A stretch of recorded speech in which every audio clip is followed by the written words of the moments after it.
Alors, cette vidéo sera là pour nous aider à bien comprendre la notion de numéro index colonne. Le comptage a tendance souvent à perturber plus d'un.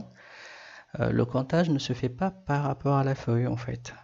Okay, il se fait plutôt par rapport au tableau. En l'occurrence, si on était censé commencer à compter à partir de la colonne A, vous vous rendez compte que le numéro index colonne ici ne sera pas 5 mais 7. Donc, le comptage se fait plutôt par rapport aux colonnes propres du tableau dans lequel les recherches seront faites. Très bien, on va mettre ça en pratique. Donc, on sait la saisir à la main cette fois, donc on est assez aguerri. Ensuite, qu'est-ce que je recherche? Donc, je vais rechercher cette valeur. Dans quel tableau? Dans ce tableau-là. OK. Point virgule. Le numéro index colonne, ce sera 5 en fait. À partir de la première, c'est la cinquième. Et là, ce sera faux. Voilà. Donc, ça marche tout autant. Mais si je mettais 7, disons, là, je vais vous montrer comment modifier une fonction qui existe déjà, pour ceux qui savent.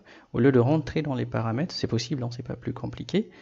Si vous voulez modifier la main, quand vous cliquez entre les parenthèses d'une fonction, et vous utilisez plutôt les paramètres. Au lieu d'essayer de vous repérer, cliquez sur le nom du paramètre à changer, et vous validez avec entrée. Ok? C'est plus précis. Voilà, vous voyez, dièse ref, pourquoi?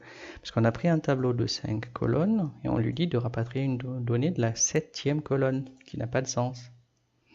Deuxième autre façon de modifier une fonction qui existe déjà, vous sélectionnez la cellule et vous cliquez sur fx plutôt. Donc l'assistant récupère la syntaxe, la place là, vous avez juste à changer. Voilà.